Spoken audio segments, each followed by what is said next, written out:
ಇದು ಯಾವ ರೀತಿ ಅಂತಂದ್ರೆ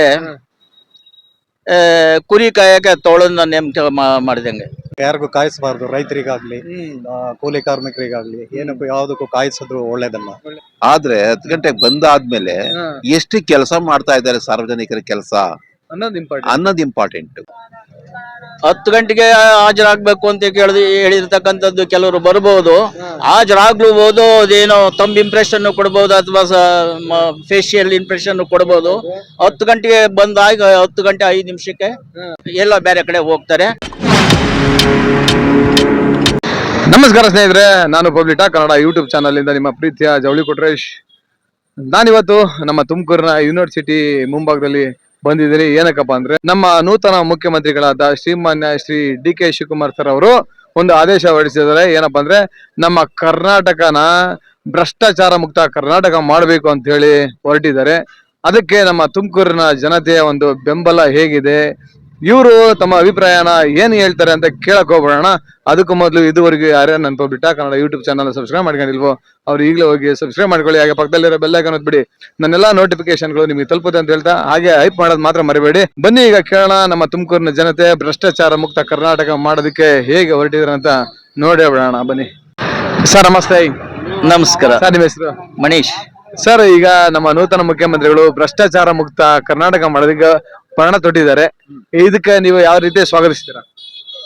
ಇದು ಯಾವ ರೀತಿ ಅಂತಂದ್ರೆ ಕುರಿ ಕಾಯಕ್ಕೆ ತೋಳನ್ನ ನೇಮಕ ಮಾಡಿದಂಗೆ.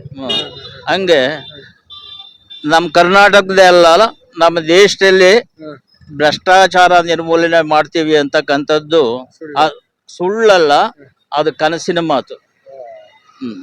ಆಗಲ್ಲ ಅಂತ ಹೇಳ್ತೀರಾ? ಸಾಧ್ಯನೇ ಇಲ್ಲ ಸರ್. ಈಗ ಸರ್ಕಾರಿ ಅಧಿಕಾರಿಗಳು 10 ಗಂಟೆಗೆ ಕೆಲಸಕ್ಕೆ ಹಾಜರಾಗಬೇಕು ಅಂತ ಹೇಳಿದ್ದಾರೆ. ಇದು ಮುಂದಿನ ದಿನಗಳಲ್ಲಿ ಎಲ್ಲರೂ ಪಾಲನೆ ಮಾಡ್ತಾರ ಸರ್? 10 ಗಂಟೆಗೆ ಹಾಜರಾಗ್ಬೇಕು ಅಂತ ಹೇಳಿರ್ತಕ್ಕಂಥದ್ದು ಕೆಲವರು ಬರ್ಬೋದು, ಹಾಜರಾಗ್ಲೂಬಹುದು. ಅದೇನೋ ತಮ್ಮ ಇಂಪ್ರೆಷನ್ ಕೊಡ್ಬೋದು ಅಥವಾ ಫೇಶಿಯಲ್ ಇಂಪ್ರೆಷನ್ ಕೊಡ್ಬೋದು. 10 ಗಂಟೆಗೆ ಬಂದಾಗ 10 ಗಂಟೆ 5 ನಿಮಿಷಕ್ಕೆ ಎಲ್ಲ ಬೇರೆ ಕಡೆ ಹೋಗ್ತಾರೆ. ಅದಕ್ಕೇನೇನು ಅಡ್ಜಸ್ಟ್ ಬೇಕೋ ಮಾಡ್ಕೊಂತಾರೆ. ಅಂದ್ರೆ ಇದು ಕಾರ್ಯಗತ ಆಗಲ್ಲ ಅಂತ ಹೇಳಿ? ಸಾಧ್ಯ ಇಲ್ಲ. ಯಾಕೆ ಅಂತಂದ್ರೆ ಕೆಲಸ ಮಾಡೋರಿಗೆ ನೈತಿಕತೆ ಇಲ್ದ ಮೇಲೆ ಆ ಕೆಲಸದ ಬಗ್ಗೆ, ಆ ಕೆಲಸದಿಂದ ನಾವು ಬದುಕ್ತಾ ಇದ್ದೀವಿ ಅಂತಕ್ಕಂಥ ಒಂದು ಡಿವೋಷನ್ ಇಲ್ದ ಮೇಲೆ, without devotion it is not possible to get any.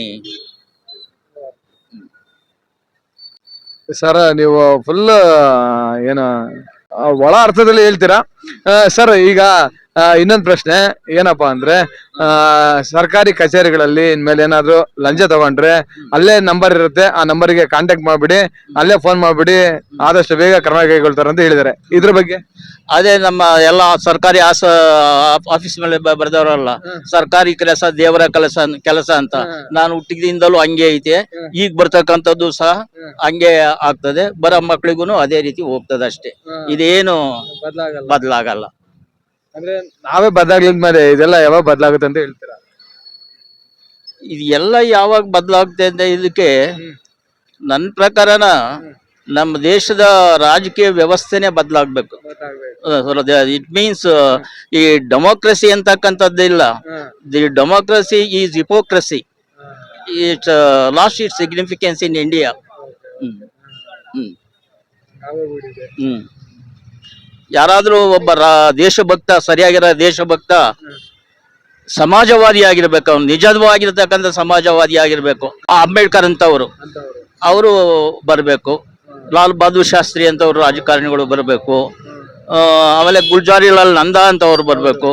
ಅಂತ ಮಹಾತ್ಮರು ಬಂದ್ರೆ ಏನೇನೋ ಒಂದಿಷ್ಟು ಆಗ್ಬಹುದು. ಇವ್ರ ಕಡೆಯಿಂದ ಯಾರು ಈಗ ನಮ್ಮ ಇಂಡಿಯಾದಲ್ಲಿ ಯಾವ ರಾಜಕಾರಣಿ ಇದಾರೋ ಯಾರೊಬ್ರು ಆನೆಸ್ಟ್ ಅಲ್ಲ, ಆಲ್ಮೋಸ್ಟ್ ಆಲ್ ಡಿಸಾನೆಸ್ಟ್. ತುಂಬಾ ಒಳ್ಳೆ ಮಾತುಗಳು ಹೇಳಿದಾರೆ ಸರ್, ತುಂಬಾ ಧನ್ಯವಾದಗಳು. Thank you sir. ಸರ್ ನಮಸ್ತೆ. ಹೇಳ. ನಮಸ್ತೆ. ನಿಮ್ಮ ಹೆಸರು? ನನ್ನ ಹೆಸರು ಪರಮೇಶ್ ಅಂತ. ತುಮಕೂರನ್ನ ಸರ್? ತುಮಕೂರೇ ಸರ್. ವೃತ್ತಿಯಲ್ಲಿ ಏನ್ ಮಾಡ್ಕೊಂಡಿದ್ದೀರಿ? ನಾನು ನಿವೃತ್ತ ಬ್ಯಾಂಕ್ ಮ್ಯಾನೇಜರು. ಈಗ ಕರ್ನಾಟಕದಲ್ಲಿ ಹೊಸ ಮುಖ್ಯಮಂತ್ರಿಗಳು ಬಂದಾಗ್ಲಿಂದ ಶಿಸ್ತು ಕ್ರಮ ಸರ್ಕಾರಿ ಕಚೇರಿಗಳಲ್ಲಿ 10 ಗಂಟೆಗೆ ಹಾಜರಾತಿ ಆಗ್ಬೇಕು ಅಂತ ಕೇಳ್ತಾ ಇದ್ದಾರೆ. ಅದು ಸ್ವಾಗತಾರ್ಹ. ಆದ್ರೆ 10 ಗಂಟೆಗೆ ಬಂದಾದ್ಮೇಲೆ ಎಷ್ಟು ಕೆಲಸ ಮಾಡ್ತಾ ಇದ್ದಾರೆ ಸಾರ್ವಜನಿಕರ ಕೆಲಸ ಅನ್ನೋದು ಇಂಪಾರ್ಟೆಂಟ್. ಅನ್ನೋದು ಇಂಪಾರ್ಟೆಂಟ್ ಹೌದು. ಅಲ್ವಾ? Correct, correct. ಸಾರ್ವಜನಿಕ ಕೆಲಸ ಎಷ್ಟು ಡಿಸ್ಪೋಸ್ ಆಯ್ತು, ಹಾ. ಎಷ್ಟು ಪೆಂಡಿಂಗ್ ಇದೆ, ಹೌದು. ಮಂತ್ಲಿ ಒಂದ್ಸತಿ ರಿವ್ಯೂ ಮಾಡ್ಬಿಟ್ರೆ ಹೌದು. ನಿಮಗೆ ಅರ್ಧ ಕೆಲಸ ಹೊರನೆ ಕಮ್ಮಿ ಆಗ್ತಿದೆ. ನಿಜ 100%. ಆಮೇಲೆ ಎರಡನೇದು ಹ್ಮ್. ಪಬ್ಲಿಕ್ ಅಲ್ಲಿ ಸರ್ಕಾರದ ಇಮೇಜ್ ಕೂಡ ಜಾಸ್ತಿ ಆಗುತ್ತೆ. 100%. ಈ ಕೆಲಸ ಮಾಡ್ದಲೆ ಬಂದ್ ಕುಂತ್ಕೊಂಡ್ಬಿಟ್ಟು ಬಂದು ಹೊರಟೋಗ್ತೀನಿ ಅಂತಂದ್ರೆ ಹಾ. ಅದು ಪ್ರಯೋಜನ ಇಲ್ಲದ ಕೆಲಸ. ಅದು ಹೌದು ಸರ್. ಇದು ಚೀಫ್ ಸೆಕ್ರೆಟರಿ ಲೆವೆಲ್ ಇಂದ ಹಿಡಿದು ಹಾ. ಲಾಸ್ಟ್ ಗೇಟ್ ಮ್ಯಾನ್ ಇರ್ತಾರಲ್ಲ ವಿಧಾನಸೌಧದಲ್ಲಿ, ಹಾ. ಅಲ್ಲಿವರೆಗೂ ಕೂಡ ಅನ್ವಯ ಇದು ಶಿಸ್ತು ಅನ್ವಯ ಆಗ್ಬೇಕು. ಹೌದು. ಹ್ಮ್. ಇದು ಮಾಡಿದ್ರೆ ಹಾ. ಒಂದು ನಿಮ್ಮ ಸರ್ಕಾರಕ್ಕೆ ಪ್ಲಸ್ ಪಾಯಿಂಟ್. ಹೌದು ಸರ್. ಎರಡನೇದು ಹಾ. ಪೊಲೀಸ್ ಇಲಾಖೆ. ಹಾ. ಪೊಲೀಸ್ ಇಲಾಖೆಯಲ್ಲಿ ಸಮಗ್ರವಾಗಿ ಚೇಂಜ್ ಆಗ್ಸಾಗಬೇಕು. ಹೌದು. ಕೆಲವು ಎಷ್ಟೇ ಜನ ತಾವು ನೋಡಿರ್ಬೋದು, ಹಾ. ಹೆಚ್ಚಿನ ಜನ ಪೊಲೀಸ್ನವರು ನಿಯೋಜಿತ ಆಗಿರೋ ಸ್ಥಳಗಳಲ್ಲಿ ಹಾ. ಬರೀ ಮೊಬೈಲ್ ಮಾತಾಡ್ಕೊಂಡು ಕೂತಿರ್ತಾರೆ. ಹಾ. ಹಾ. ಹಾ. ಬರೀ ಮೊಬೈಲ್. ಹಾ. ಟ್ರಾಫಿಕ್ ಅಲ್ಲಿ ಜಾಮ್ ಆದ್ರೂ ಕೂಡ ಅದಕ್ಕೆ ಗಮನ ಹರಿಸಲ್ಲ. ಗಮನಿಸಲ್ಲ. Okay. ಮೇಲಧಿಕಾರಿಗಳು ಏನ್ ಮಾಡ್ತಾ ಇದಾರೆ ಅನ್ನೋದು ಸಾಮಾನ್ಯ ಜನಕ್ಕೆ ಗೊತ್ತಾಗಲ್ಲ. ಇದು ಒಂದು ಫಸ್ಟ್ ನಿರ್ಮೂಲ ಆಗ್ಬೇಕು. ಆಗ್ಬೇಕು. ಮೂರನೇದು ರೌಡಿಗಳು ಪುಡಿ ರೌಡಿಗಳದು ಜಾಸ್ತಿ ಕಾಟ ಆಗ್ಬಿಟ್ಟೈತೆ. ಹಾ. ರೋಲ್ ಕಾಲು ವ್ಯವಸ್ಥೆ ಹಾ. ಸಾಮಾನ್ಯ ಜನ ನೆಮ್ಮದಿ ಜೀವನ ನಡೆಸಕ್ಕೆ ಆಗ್ತಾ ಇಲ್ಲ. ರೌಡಿ ಅನ್ನೋನು ಪ್ರದೇಶದಲ್ಲಿ ಎಲ್ಲೂ ಇರಬಾರ್ದು. ಹಾ. ಇವ್ರು ಪೂರ್ತಿ ನಿಗ್ರಹ ಮಾಡಿಬಿಟ್ರೆ ಹ್ಮ್. ಇಷ್ಟು ಒಂದು ಮೊದಲನೇ ಹಂತದಲ್ಲಿ ನೀವು 3 ತಿಂಗಳಲ್ಲಿ ಇದನ್ನ ಕ್ರಮ ತಗೊಂಡ್ರೆ, ಇದು 3 ತಿಂಗಳು ಏನ್ ಫಲಿತಾಂಶ ಬಂದಾದ್ಮೇಲೆ ನೆಕ್ಸ್ಟ್ ಸ್ಟ್ರಾಟಜೀಸ್ ನ ಪಬ್ಲಿಕ್ ಇಂದ ರಿವೀಲ್ ಮಾಡಿ ಮಾಡ್ಬೋದು ಸರ್. ಈಗ ಭ್ರಷ್ಟಾಚಾರ ಮುಕ್ತ ಮಾಡ್ಬೇಕಂತ ಹೊರಟಿದ್ರಲ್ಲ, ಅದ್ರ ಬಗ್ಗೆ? ಭ್ರಷ್ಟಾಚಾರ ಯಾಕಾಗ್ತೈತೆ? Delay in remove files movement ಇಲ್ಲ, ಹಾ. ಒಂದನೇದು. ಎರಡನೇದು ಸಾಮಾನ್ಯ ಜ್ಞಾನ ಹೆಚ್ಚಿಗೆ ಜನ ಎಷ್ಟೇ ಸರ್ವಿಸ್ ಆದ್ರೂ ಇದನ್ನ ಕೇಳೋದು ಇಲ್ಲ, ಮಾಡೋದು ಇಲ್ಲ, ಪೇಪರ್ ಹಂಗೆ ಬಿದ್ದಿರೋದೆ. ಹೌದು. ಇದು ಇಲ್ಲೊಂದು ಅಲ್ಲ, ವಿಧಾನಸೌಧದಿಂದ ಅಲ್ಲ, ಗ್ರಾಮ ಪಂಚಾಯತಿ ಮಟ್ಟದಿಂದನೂ ಇದು ಇರೋ ಒಂದು ವ್ಯವಸ್ಥೆ. ಹೆಚ್ಚಿನ ಜನ ಇವತ್ತು ನೋಡಿ ಸಬ್ ರಿಜಿಸ್ಟರ್ ಆಫೀಸ್ ಹತ್ರ, ಪೊಲೀಸ್ ಸ್ಟೇಷನ್ ಹತ್ರ, ತಹಸೀಲ್ದಾರ್ ಆಫೀಸ್ ಹತ್ರ ಯಾಕೆ ಅವ್ರ ಕೆಲಸಗಳು ಆಗ್ದಲೆ ಇದು ಒಂದು ದೊಡ್ಡ ಸಮಸ್ಯೆಯಾಗಿ ಇರ್ತಾರೆ. ಈಗ ಜಿಲ್ಲಾವಾರು ಕೇಂದ್ರಗಳು ಬಂದಾಗ ಊಟ ಮಾಡಿರ್ತಾರೋ, ತಿಂಡಿ ತಿಂದಿರ್ತಾರೋ ಇಲ್ವಾ, ಬಂದ್ಬಿಟ್ಟಿರ್ತಾರೆ ಇಲ್ಲಿ.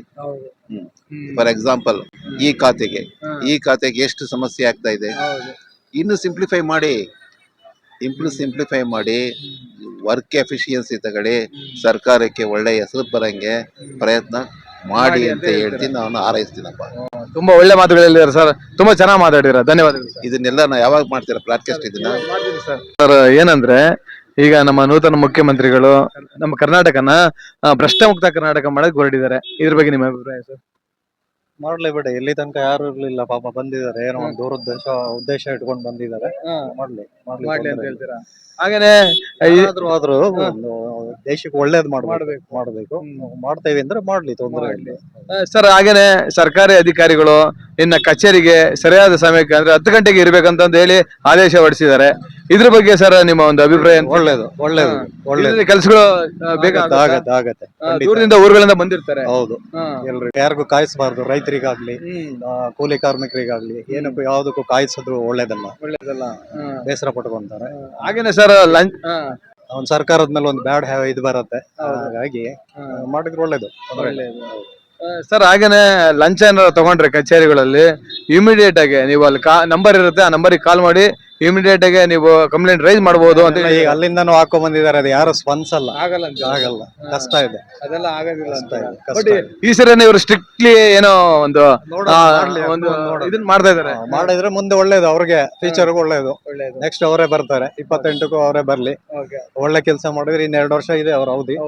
ಅಷ್ಟ್ರಲ್ಲಿ ಒಳ್ಳೇದ್ ಮಾಡಿದ್ರೆ ಮುಂದೆ 28ಕ್ಕೂ ಅವರೇ ಬರ್ತಾರೆ. ಒಳ್ಳೇದಾಗಿ. ಥ್ಯಾಂಕ್ ಯು ಸರ್, ತುಂಬಾ ಚೆನ್ನಾಗಿ ಮಾತಾಡಿದ್ರಿ. ಎಲ್ಲರಿಗೂ ಧನ್ಯವಾದಗಳು. ಜೈ ಕರ್ನಾಟಕ.